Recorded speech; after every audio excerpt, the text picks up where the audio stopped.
ഇത് Vasco da Gama beach resort, Kozhikode Kappad ബീച്ചിനടുത്ത് നിന്ന് ഏതാണ്ട് 1 കിലോമീറ്റർ ദൂരെ മാറിയാണ് ഈ റിസോർട്ട് സ്ഥിതി ചെയ്യുന്നത്. നമ്മൾ മറന്നാലും ഗൂഗിൾ ഫോട്ടോസ് നമ്മളെ ചില സംഭവങ്ങളെല്ലാം ഓർമ്മിപ്പിക്കുക തന്നെ ചെയ്യും. ഇത് ഏതാണ്ട് ഒരു 3 വർഷം മുമ്പ് ഒരു ഡിസംബർ 5-ന്, അതായത് ഞങ്ങളുടെ വെഡ്ഡിങ് ആനിവേഴ്സറിക്ക് പോയപ്പോൾ എടുത്ത ഒരു വീഡിയോയാണ്. അന്ന് കോഴിക്കോട് വർക്ക് ചെയ്യുന്ന ദിവുവും ബാംഗ്ലൂർ വർക്ക് ചെയ്യുന്ന ദിത്തുവും കൂടി പ്ലാൻ ചെയ്താണ് നമുക്കൊരു സർപ്രൈസ് തന്നത്. കോഴിക്കോട് എത്തിയ നമ്മളെ 2 പേരും കൂടി ഈ റിസോർട്ടിലേക്ക് കൊണ്ടുപോവുകയാണ് ചെയ്തത്. അത് ശരിക്കും നമുക്ക് തീർത്തും ഒരു സർപ്രൈസ് തന്നെയായിരുന്നു അത്.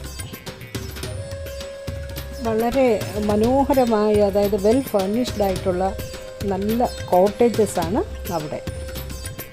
അതായത് ഒരു കോട്ടേജിൽ 2 ബെഡ്റൂം, പിന്നെ ഒരു ചെറിയ ഹാൾ, ഇങ്ങനെയൊക്കെയുള്ള നല്ല സൗകര്യമുള്ളൊരു കോട്ടേജായിരുന്നു അത്.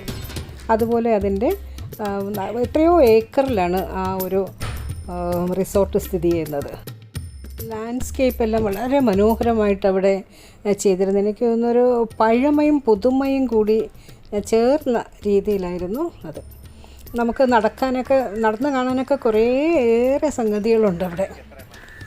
നമ്മളവിടെ ചെന്നു എല്ലാം നടന്ന് കണ്ടു. നല്ല പച്ചപ്പുകളും അതിൻ്റെ ഇടയിൽ പലതരം പക്ഷികളെയൊക്കെ നമുക്ക് കാണാൻ കഴിഞ്ഞായിരുന്നു. എന്നിട്ട് വലിയൊരു കുളവും ഉണ്ട്.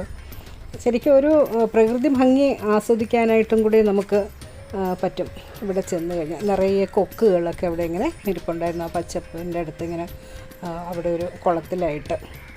പിന്നെ അതുപോലെ നടക്കാനായിട്ടും കുറേ നമുക്ക് നടന്ന് കാണാനായിട്ട് ആ പച്ചപ്പുകളുടെ ഇടയിൽ കൂടിയൊക്കെ നടന്ന് പോകാനും നല്ല രസകരമായൊരു കാഴ്ചയായിരുന്നു അത്.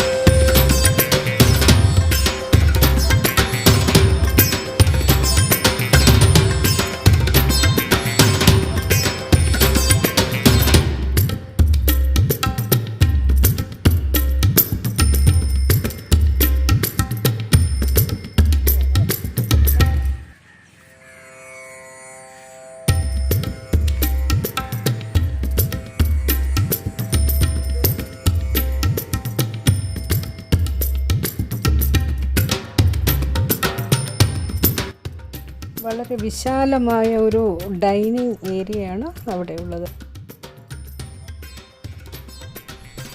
ഫുഡ് കഴിച്ചതിന് ശേഷം നമ്മൾ അവിടെ കാപ്പാട് ബീച്ചിലേക്ക് കുറച്ച് ദൂരം നടന്നാൽ മതി. കാപ്പാട് ബീച്ചിൽ, മനോഹരമായ ആ കാപ്പാട് ബീച്ചിലേക്ക് എത്താനായിട്ട് അവിടെ ഒരു ബീച്ചിനോട് ചേർന്ന് നിന്നൊരു ഫോട്ടോ എടുക്കുക, അതുപോലെ അവളുടെ ദിവുവിന് ഒരു ഡാൻസൊക്കെ കളിക്കുക, ഡാൻസ് വീഡിയോ എടുക്കുക എന്നൊക്കെയുള്ള ദിവുവിൻ്റെ ഒരു വലിയ ആഗ്രഹമായിരുന്നു. അപ്പം അതിനുമൊക്കെ നമുക്കന്ന് സാധിച്ചു. അതായത് അവിടെ കുറേ ഫോട്ടോസൊക്കെ എടുത്തു, അതിനുശേഷം ഡാൻസൊക്കെ കളിച്ചു, അതിൻ്റെ വീഡിയോ ഒക്കെ എടുക്കാൻ പറ്റി.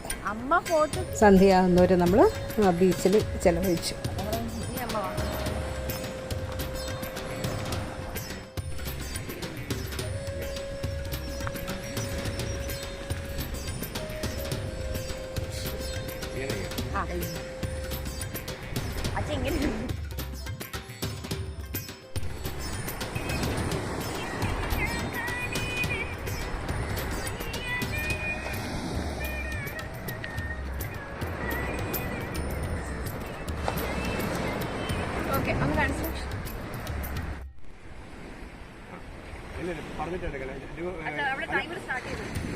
അവൻ പറഞ്ഞിട്ട് എടുക്കാം, ഞാൻ കൂടെ കേൾക്കണം.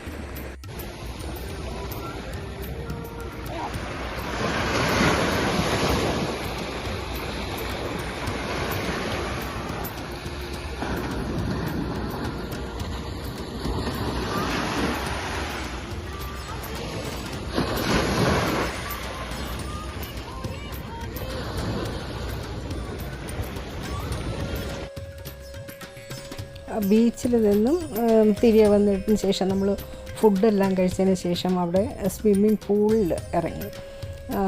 അവിടുത്തെ ആ ഡൈനിങ് ഏരിയയിൽ നിന്നാൽ തന്നെ നമുക്ക് ഈ സ്വിമ്മിംഗ് പൂള് നന്നായിട്ട് കാണാൻ പറ്റും. അപ്പോൾ അവിടെ സ്വിമ്മിംഗ് പൂളിലും കുറേ നേരം നമ്മൾ ബോൾ എറിഞ്ഞ് കളിച്ചും അങ്ങനെ കുറേ ഏറെ സമയം നമുക്ക് അവിടെ സ്പെൻഡ് ചെയ്യാൻ കഴിഞ്ഞു.